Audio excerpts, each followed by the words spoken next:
thank you to the Morecambe Bay team for having me over to discuss some of the work that we've been doing as part of the Citizen project.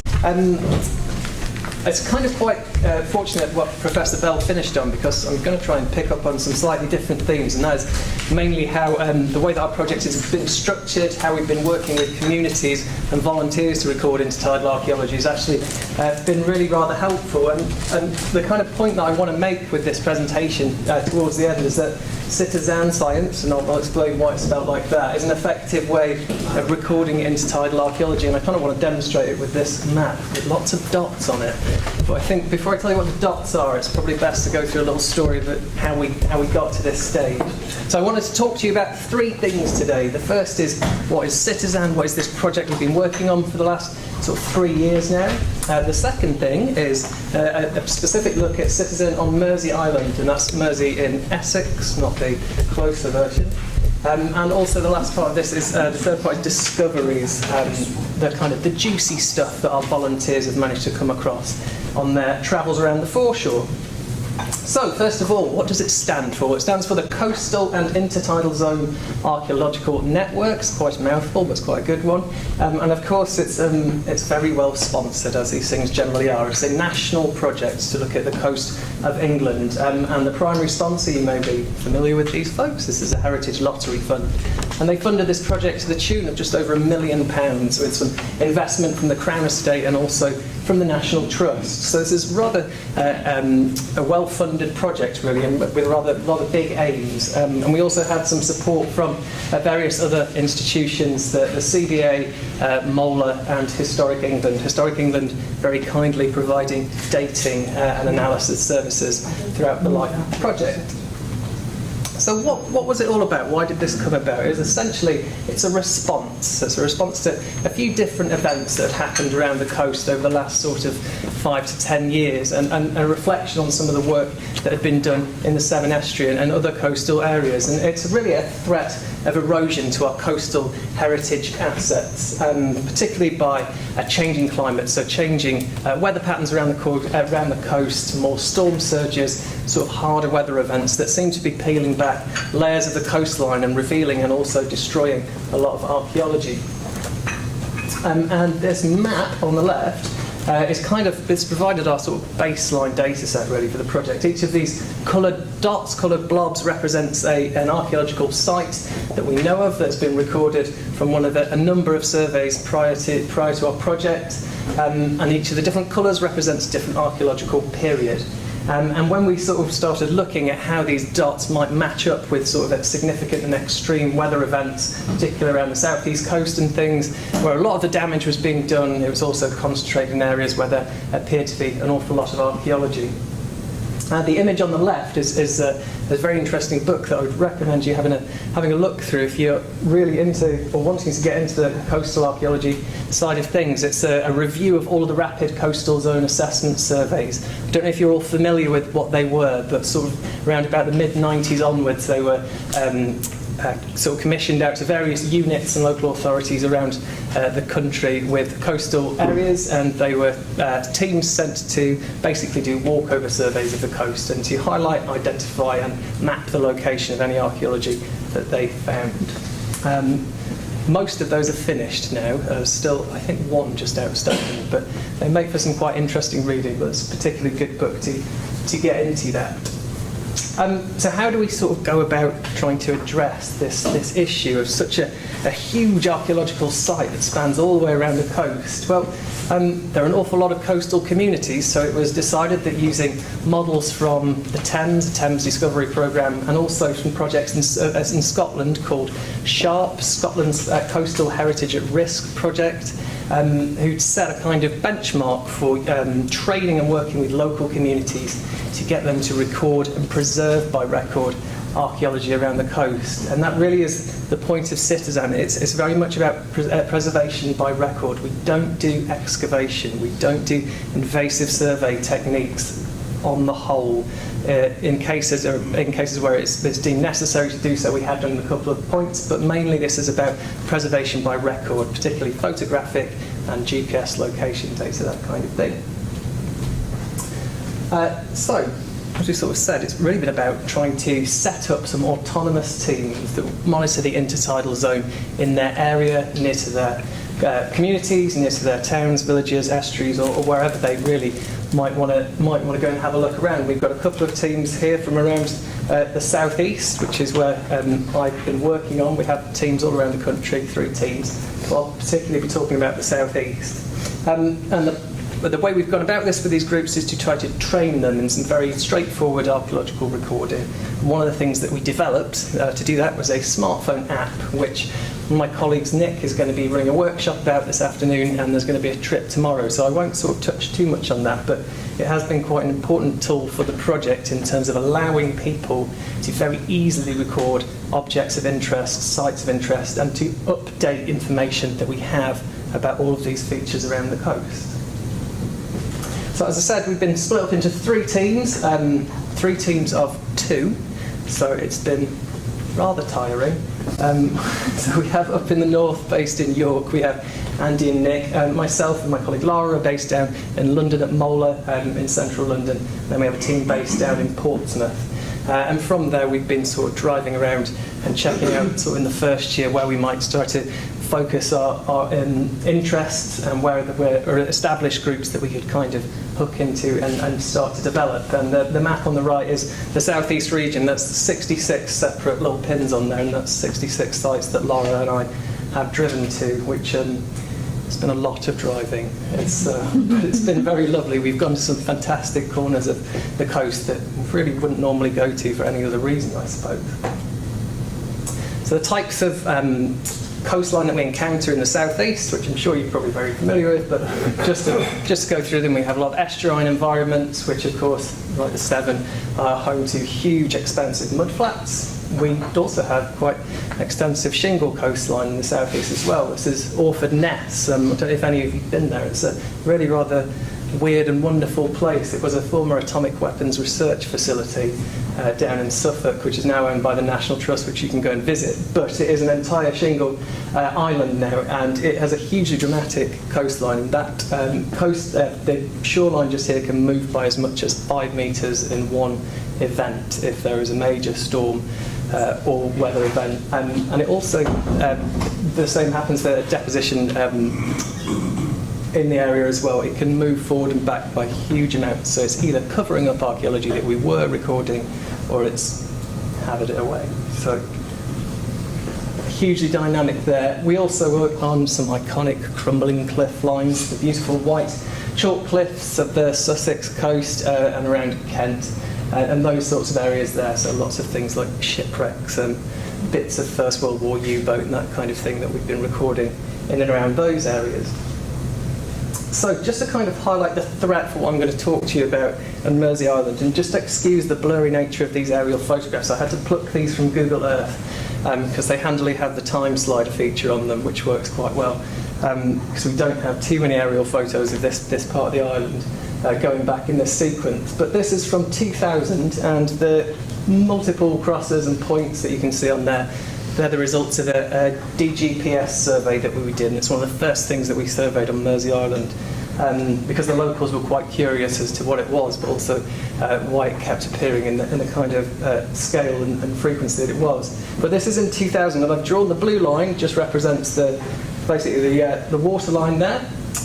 So if we drop back to 2006, you can see that this is the bottom of the sort of shingle beach line here, and it's receded by quite a considerable distance in 6 years. We go to 2009, there's been a little bit more erosion in those 3 years. 2012 is another good chunk of it missing, but if we skip right up to 2015, you can see that this whole structure has been exposed, and I haven't put a scale on there, I'll put on in a second, but this is about 50 metres in total. So just on a sort of wider image for you, that's 2000. You can see the remains of a Tudor blockhouse here, which had been surveyed in the past, and some work had been done on the foreshore in front of there, looking at some of the timbers that had been revealed down on the foreshore as related structures, perhaps a key. And that was done in 2002, 2003, and at that point they could see nothing of the timbers that we were working on. But you can see there in 2015, it's a huge bite that's been taken out of the coastline towards the east end of Mersea. And it's not just the distance that's eroded inland, it's also, of course, the amount of foreshore that is stripped away, and you can see that some of these uprights, of which there are many, they're actually about 1 metre proud of the foreshore, so you're taking an awful lot of sediment has been stripped off in a relatively small amount of time.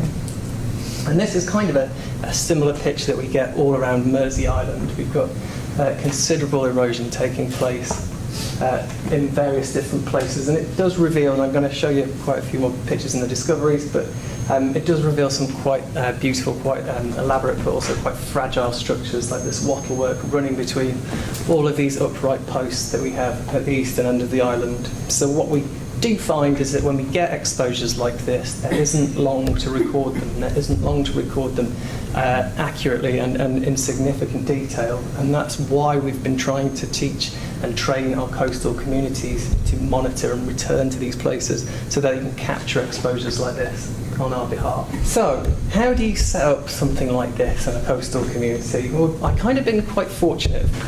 So we've had teams working all around the country, and they've been working with lots of different sort of types of communities, some of them quite spread out, some of them travelling quite a way to find and to explore some archaeology with us.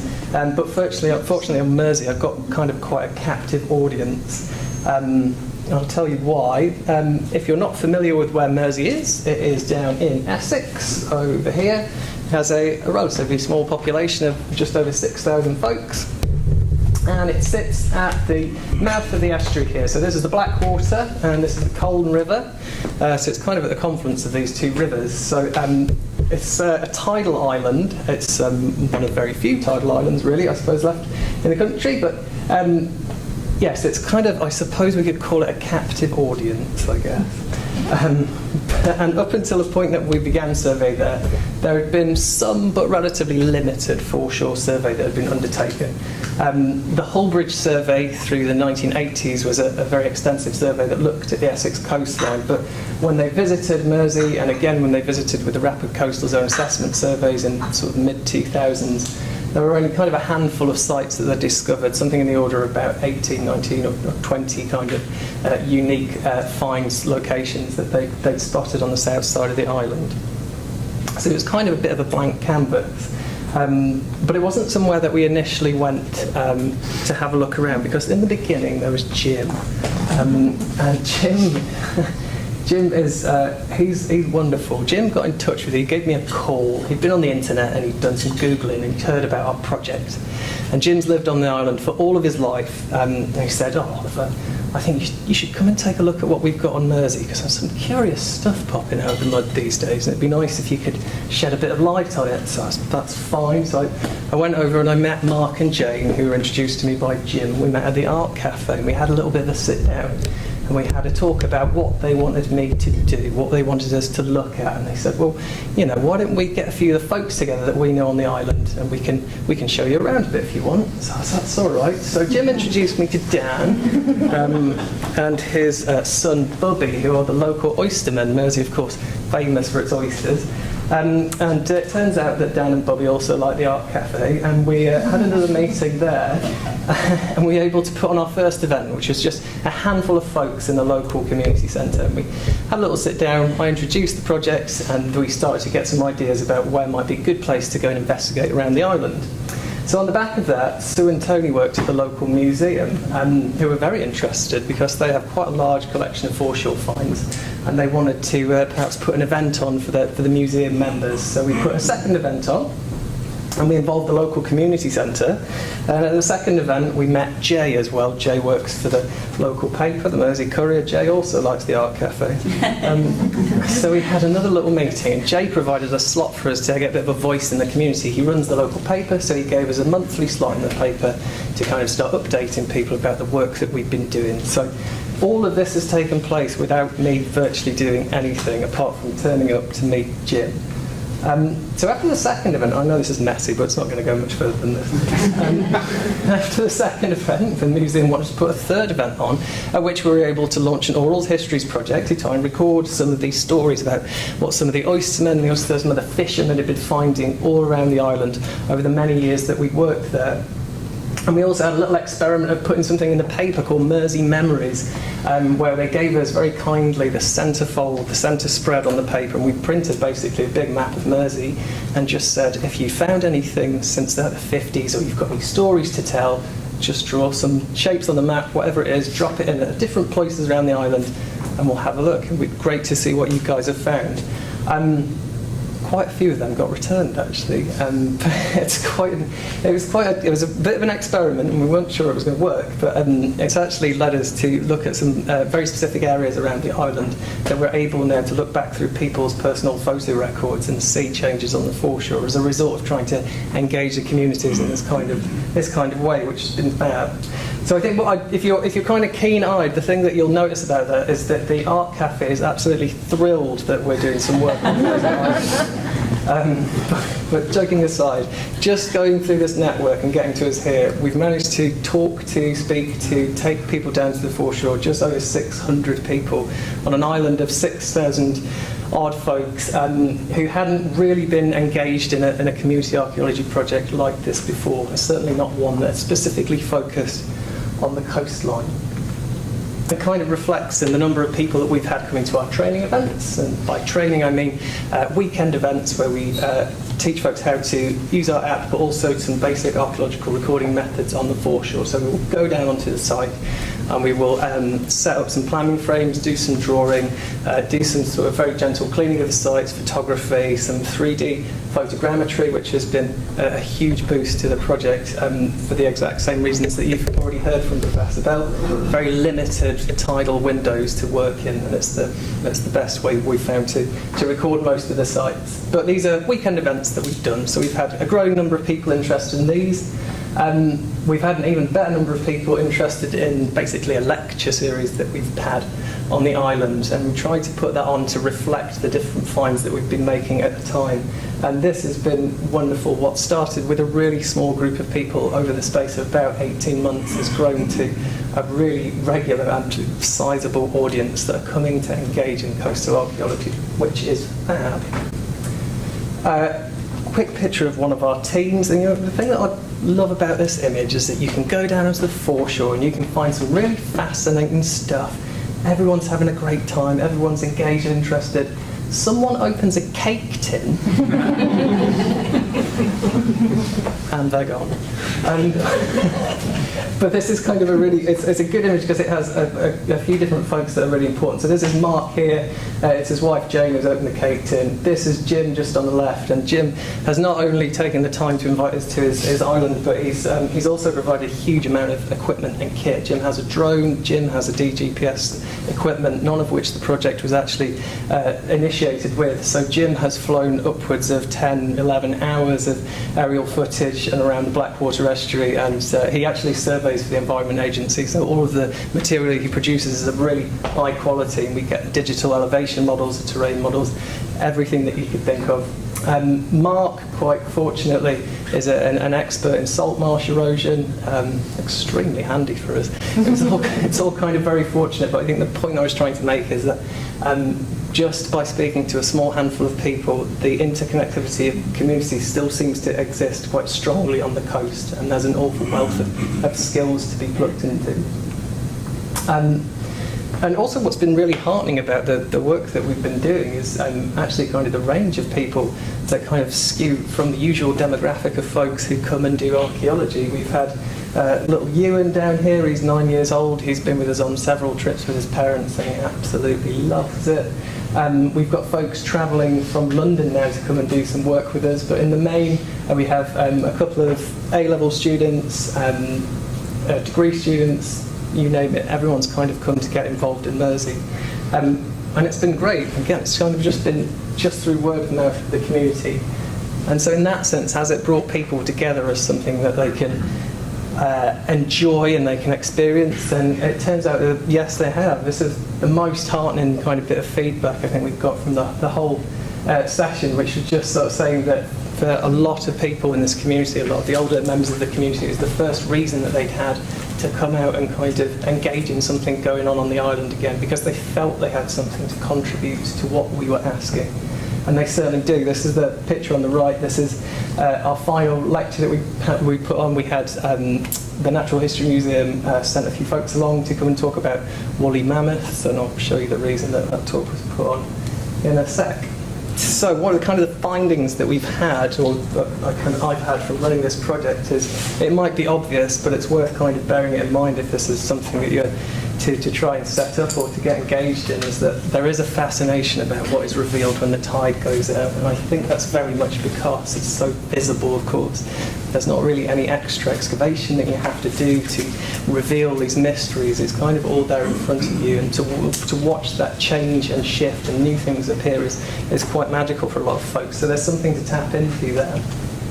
And really the best way to go about that is to find where the enthusiasm is and try to harness that as best you can, because people will try and build something that they're passionate about. We've been led entirely by the locals on Mersea Island virtually, apart from the baseline archaeological surveys that we've read through.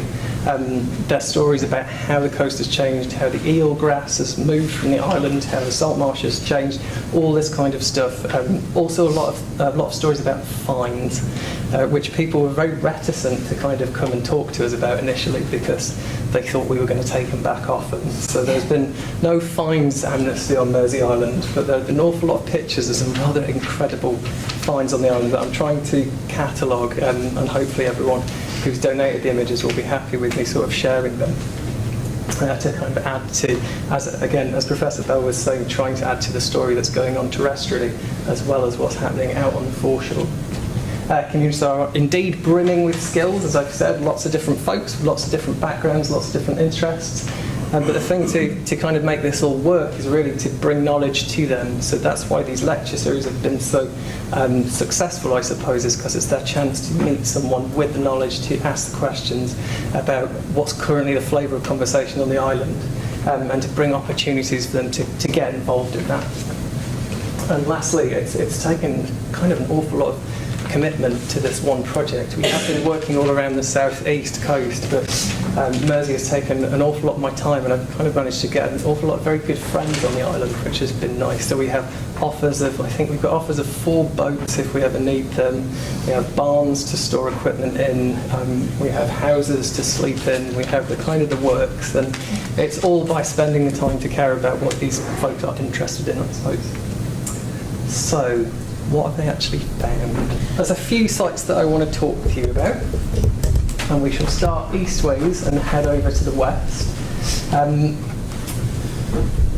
For those of you who may not know, if no one is familiar with this wonderful little place, when the tide recedes, it goes quite a long way out. It goes about 1.5 kilometres, something like that, at maximal points around about here. So it's a huge mud flat that gets exposed. So we're not talking sort of individual little points where you can access the foreshore. It's basically the whole south side of the island becomes one expanse of archaeological remains, really. So at Fen Farm, these sorts of things crop up just all over the place. This is about 100 metres from the shoreline, and there's sections of woven hurdlework panels, basically, that are dotted all around the bits of foreshore. So we have a caravan site here, and a simple walk down to the foreshore. And again, this is why it's of interest to folks, because it is so accessible to get to kind of see this amazing structures being revealed.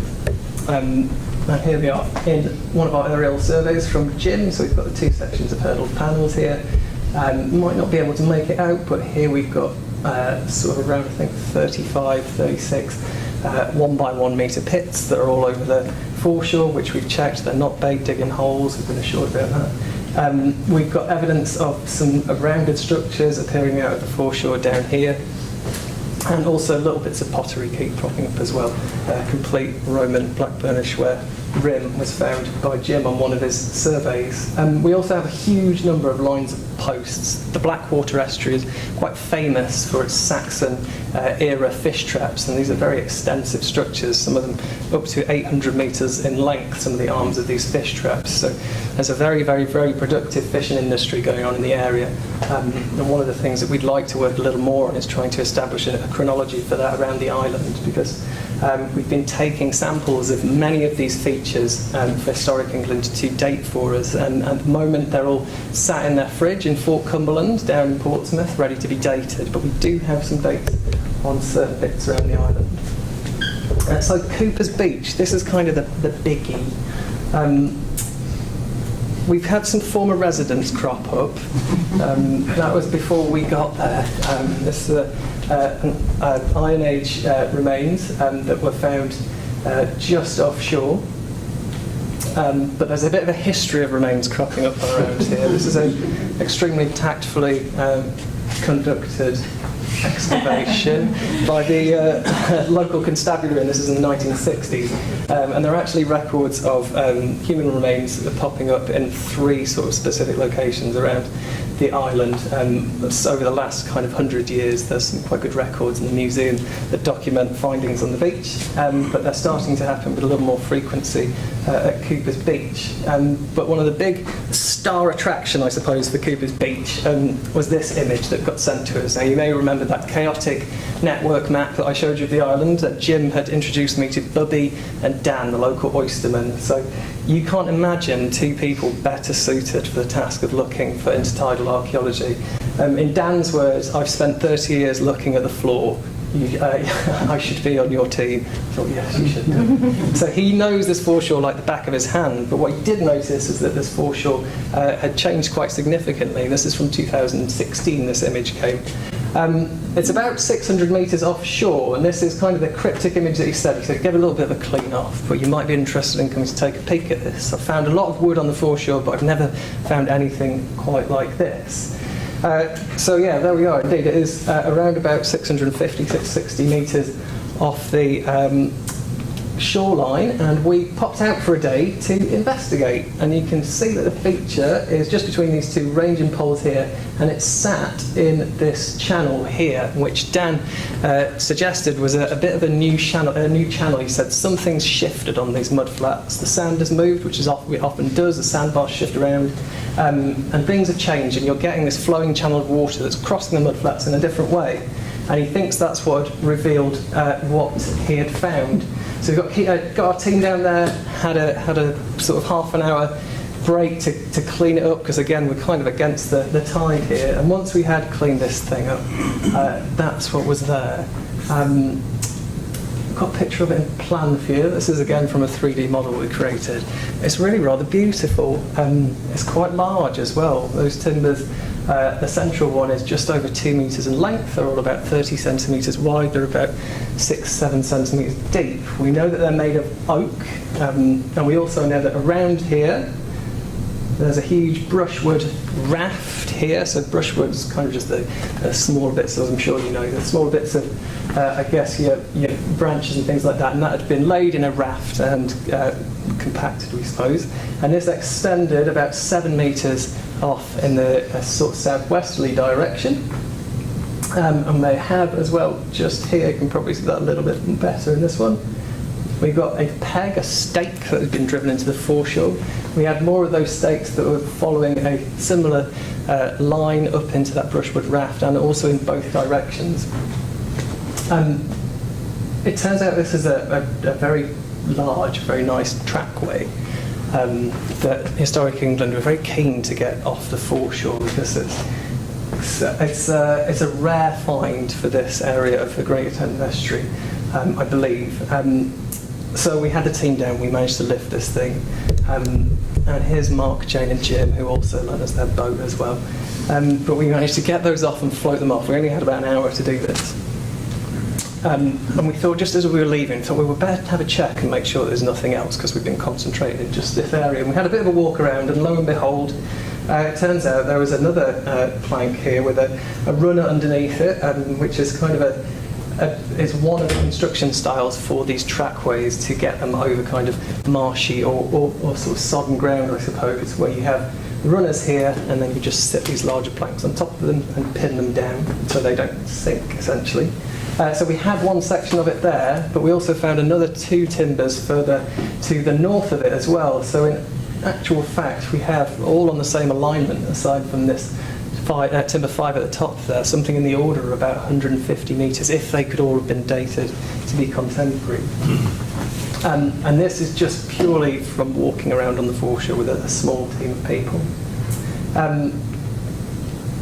This is one of Jim's surveys that kind of puts it in a little more context, perhaps. The false comer, the darker ground is the high ground, the lighter ground is, of course, the lower ground. And it appears that we've got, and I'll show you a video of this shortly, something at the edge of maybe a relict bay that might be coming through, and you can see that in the way that the silts are deposited on the video that I shall show you. But it looks like this trackway appears to be crossing ground, and it does slope. As you can see, these are the heights here. So we start at minus 1.28 metres OD, and then we're down to minus 1.82. So it's following a little bit of sloping ground, perhaps down into the bay. But once we lifted them, we were able to bring them back to London to Molar, and we were able to get our volunteers in to have a look at the process of cleaning and studying them. And once we cleaned them up, we found these cracking little tool marks in them, axe marks. Each of the planks has a socket cut in it, and this is evidence for the cutting of the socket, I suppose. And because they were oak, fortunately, they would go well for dendrogating. So we had those done, and it turns out that they were late Bronze Age, so for 952 BC. Only one of those timbers is dated, unfortunately, at the moment, so we were waiting for wiggle matching to try and get some dates on the other timbers and see if we have one long, huge trackway section. Whilst we were out also on another day, but in a similar area, this team were very proud about this thing that they found just here. They only saw the tip of this object kind of poking out of the mud in amongst the shingles, so it was a bit of a needle in a haystack. So they were very excited. They weren't as excited as this idiot. But it does work quite well for scale. So but once we drain the water out of this thing, we have this absolutely beautiful woolly mammoth's tusk, and this was found even further out than the trackway. This is found about 800 metres offshore. We had Professor Adrian Lister from the Natural History Museum. He's virtually the world's leading expert on these things. He's the guy who gave the talk in Mersea, but what he said we have there is something that's only about 2/3 of the actual full tusk, but it certainly is a woolly mammoth. So that was a very pleasant find for the folks that were on the island that day. But just to kind of highlight the other sort of things we come across, and after you were talking about the fish traps, Martin, I'm kind of quite interested to revisit these little rows of stakes, which we have various, in the tens of different lines of these little rows of stakes, all on fairly similar alignments, but spread over quite a large area. And we have large submerged trunks. This is over 6 metres in length. And we have what look to be the beginnings of these exposed land surfaces. We don't have any footprints yet, which is a shame, but maybe. And we have sections of submerged woodland coming out as well. But you can kind of maybe get an idea of the scale from the folks in the background. And when we took the trackway up, we were able to do some auger transects and do a little bit of environmental sampling. And kind of this is the picture that we got from where these trackway timbers were, is that we have a sort of not too dissimilar environment to the one that we had today, and that is a relatively intertidal salt marsh area with perhaps quite a few islands that were jutting out into the estuary. Perhaps it looks something a little like this. I will show you the wheat video just so you get an idea. I'll try to show you where things are as we go. But this is from 800 metres offshore. This is Cooper's Beach here. These are the shingle and sandbars that often move quite frequently, depending on how the tides are going. But here you can see these peat horizons starting to come up, and this is the kind of bay area that we think we're on the edge of. So the trackway was sat just here in this little channel. The extra sections of it here, we have trunks coming out here. But this is really a very similar picture to virtually the whole of the south shore of Mersea Island. We've got similar sites up here, we've got similar sites up here, we've got things much closer inland, all of which we're sampling and we're awaiting dates on. And kind of that's the crux of the issue at the minute, is that we need to get these dates to understand what's happening all around this huge swathe of foreshore. But you can see how these exposures follow almost meandering paths. Perhaps these are later river channels, I don't know. But as I'm running out of time, I'm just going to skip past the video, folks.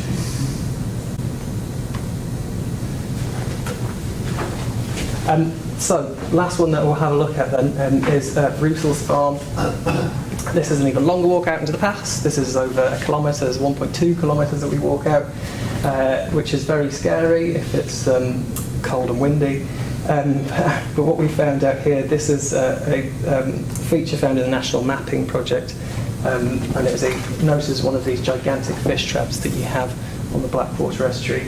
When we went out there, we were able to discover that a further extension to this has actually been exposed and revealed in the order of about 100 metres that we were able to survey. And so even for so far out into the estuary, we're still finding quite intricate and quite complex structures that really suggest that we have a very different shoreline, very different foreshore to that throughout a host of different historical periods.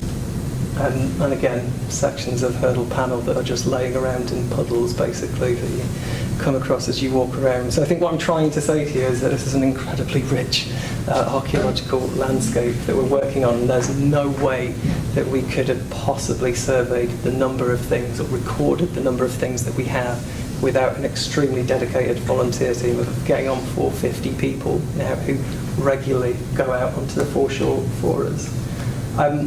I think I've overshot my time because I've been nattering a little bit too much. So, got 2 minutes. 2 minutes. I kind of don't want to whistle stop you, but this is West Mersea.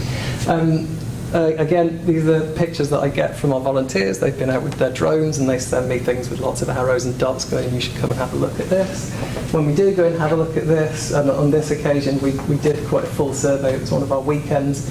All of these points represent finds, predominantly of pottery, brickwork, tile, and mainly a lot of Roman Samian ware is coming out of the beach at the west end of Mersea Island. There's purported to be a villa site about 100 metres to the north of where this foreshore site is. But we also get a host of other periods of pottery. Some Saxon pottery, we've had Iron Age pottery and medieval, all coming out of this same section of the foreshore. So there are areas of Mersea where it is spread far and wide, but there are also quite condensed sections with multi-period activity, or at least what could be multi-period activity, depending on how this material has been eroding out. That might take me up to the end of the 2 minutes, I think. Right. Yes. Lots of things changing, folks, not to zip through it too much, but that just gives you a scale of the change. So this is over the course of just one summer. Damien stood there on this brushwood raft and he was stood in that area. So this is next to the trackway. This is how quickly it's eroding and disappearing. And we only know this because of these valiant, interested folks that we have working with us.